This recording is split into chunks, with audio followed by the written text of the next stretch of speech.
देखिए दोस्तों, ये ओल्ड मॉडल सीलिंग फैन है जो कि बहुत ही ज़्यादा हाई स्पीड में होता है।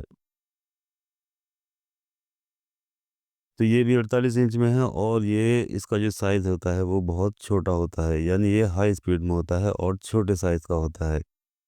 तो यहाँ पर देखिए ये इसका स्टेटर है जो कि बहुत ही छोटा दिखाई दे रहा है देखिए, और ये 24 स्लॉट में है, यानी देखिए इसमें 12 स्लॉट नीचे हैं और 12 ही स्लॉट ऊपर हैं।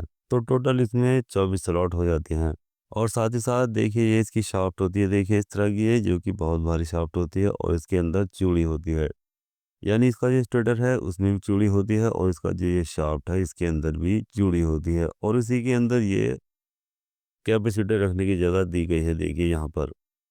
और ये इसका ऊपर का कवर है, और यहाँ पर देखिए ये जो नए मॉडल का सीलिंग फैन है देखिए ये, हालांकि ये भी हल्के सीलिंग फैन होते हैं और ये इस नए मॉडल सीलिंग फैन के साथ ही बहुत छोटा दिखाई दे रहा है। तो चलिए इसे एक तरफ रख देते हैं और अब देख लेते हैं इसकी कॉइल। तो यहाँ पर देखिए ये इसकी जितनी भी कॉइल थी मैंने सभी को कटिंग कर लिया है, और ये 2 कॉइल इसकी मैंने काउंट कर लिए हैं, जो रनिंग और स्टार्टिंग दोनों की एक-एक कॉइल है।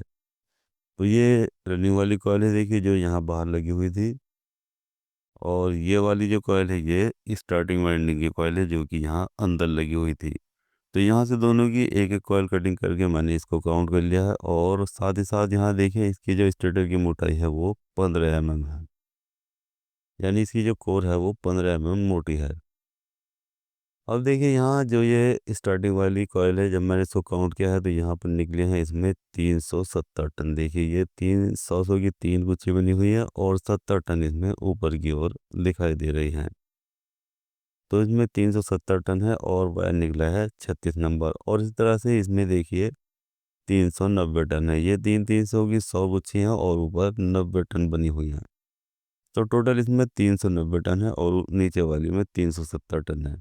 तो ये टन जो है ये डाटा इसके लिए सही नहीं है, क्योंकि ये 28 स्लॉट की डाटा है और ये है 24 स्लॉट का सीलिंग फैन, तो इसकी डाटा थोड़ी अलग होती है। तो चलिए यहाँ पर इसमें पेपर डालते हैं और उसकी रिवाइंडिंग करते हैं। तो यहाँ पर देखिए इसकी 12 स्लॉट है, ये 12 की 12 स्लॉट में मैंने 12 कॉइल बना लिए हैं, और देखिए इसमें जो टन डाली गई है वो 400 टन डाली गई है। 36 नंबर इसमें यूज़ किया गया है और 400 टन लीची इसमें डाली गई हैं। तो इसकी जो रियल डाटा होती है वो ये ही होती है, यानी 400 टन इसमें स्टार्टिंग में डाली जाती है। अब चलिए सबसे पहले इसकी स्टार्टिंग वाइंडिंग को चेक कर लेते हैं। तो यहाँ पर देखिए इसकी जो सीरीज़ है वो अच्छे से दिखाई दे रही है और बॉडी पर भी अर्थ नहीं है। अब चलिए ऊपर वाला सर्किट भी इसके तैयार करेंगे। तो यहाँ पर भी हमने इसमें पेपर लगाया है और इसको भी अब हम मशीन पर ले चलेंगे और इसको भी रिवाइंड करेंगे।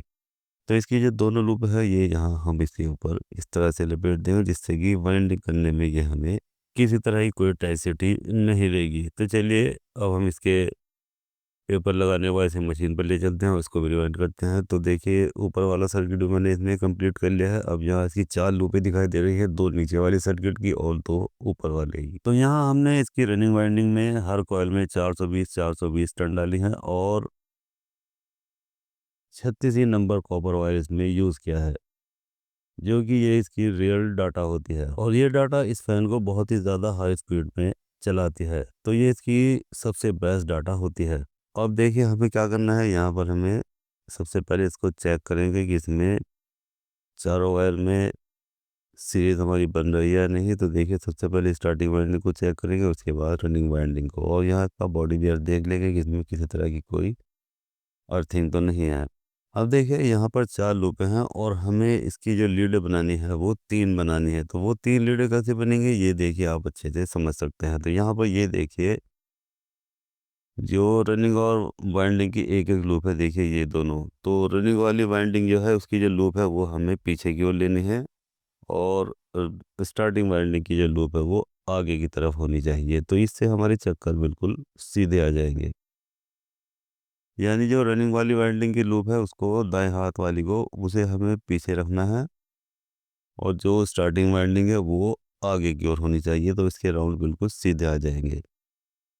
यहाँ भी मैं आपको पहले स्लिप लगाकर दिखाता हूँ, उसके बाद आपको सब समझ में आ जाएगा कि ये दोनों लूपें कहाँ पर होनी चाहिए। तो अब देखिए इसकी जो साइड है वो देखिए ये कहाँ पर है।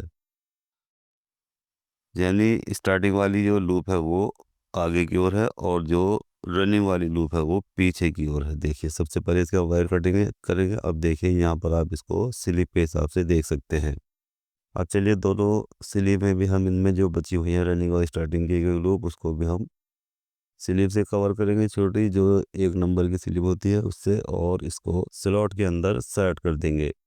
तो चलिए इस तरह देखिए इसको स्लीव से कवर करेंगे और यहाँ अंदर की ओर देखिए स्लीव को सेट कर देंगे जिससे कि ये यहाँ से नहीं निकलेगी।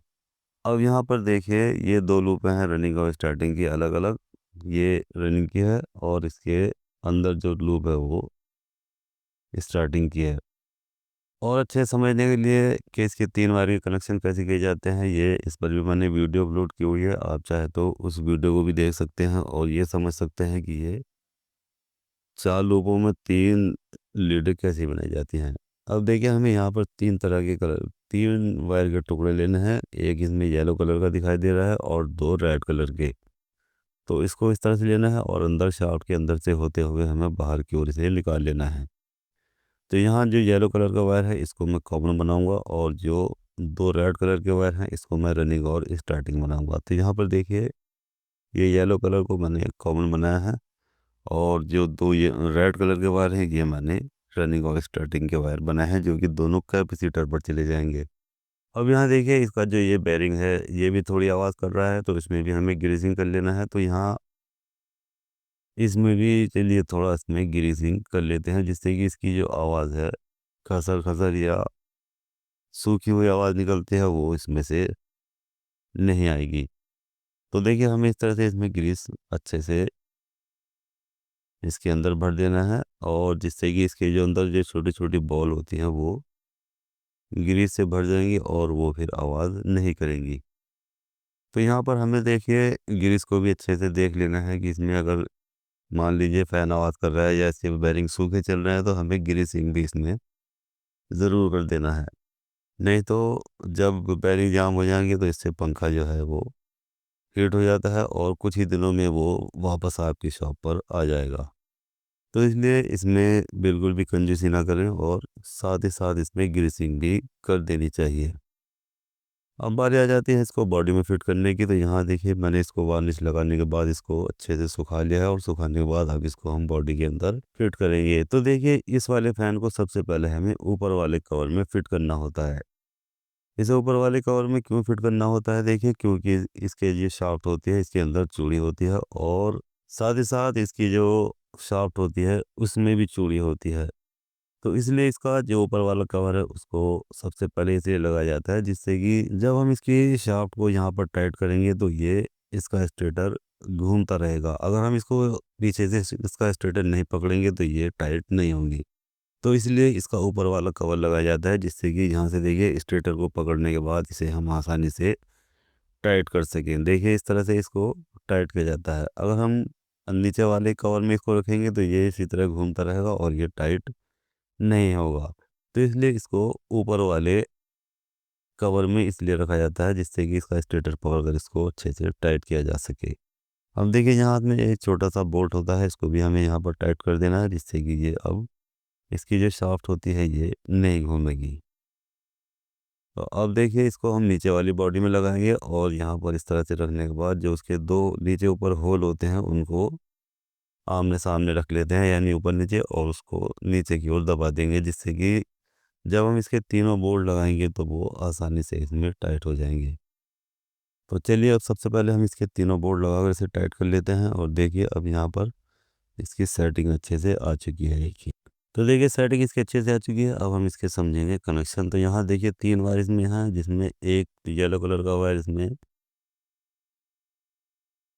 कॉमन है और 2 रेड कलर के वायर इसमें रनिंग और स्टार्टिंग है। तो सबसे पहले इसका कैपेसिटर चेक कर लेते हैं। तो मैं अपने सीरीज बोर्ड में इसको चेक इसका जो कैपेसिटर है उसको चेक कर लिया तो ये सही एमएफडी दिखा रहा है, यानी ये बिल्कुल सही है। तो अब हम इसके दोनों वायर जो रेड कलर के वायर हैं उनके साथ जोड़ देंगे। तो चलिए कैपेसिटर के दोनों वायर रेड कलर के दोनों वायर के साथ जोड़ देंगे। अब देखिए यहाँ पर ये रेड कलर के वायर दोनों कैपेसिटर पर जोड़े जा चुके हैं और येलो कलर का वायर एक अलग रखा हुआ है। यानी कि ये कॉमन है। तो सबसे पहले इसका जो कैपेसिटर है वो हम अंदर की ओर सेट करेंगे, यानी जहाँ पर इसमें जगह बनी हुई होती है उसमें हम कैपेसिटर रखेंगे, देखिए यहाँ पर। और इसके बाद यहाँ पर देखिए, ये इसमें मैंने निशान लगाया हुआ था रेड कलर के वायर पर, यहाँ पर ये सही कंडीशन में चलेगा, यानी बिल्कुल क्लॉकवाइज यहाँ पर घूमने वाला है। अब जो दोनों सप्लाई के वायर है यहाँ पर देखिए, एक जिस पर मैंने निशान लगाया था वहाँ पर लगाएंगे और एक जिस कॉमन पर लगाएंगे जो कि येलो वाला है। तो यहाँ इस वाले वायर को हमने सप्लाई दे दी है, और जो ये वाला वायर है देखिए ये रन स्टार्टिंग का है, इसको हम इस तरफ मोड़ देंगे। तो अब हम सीरीज वायर उठाएंगे और जो दोनों वायर हैं सप्लाई के उस पर सप्लाई दे गए, देखिए बहुत तेज़ स्पीड के साथ ये फैन बिल्कुल सीधा चलता हुआ दिखाई दे रहा है।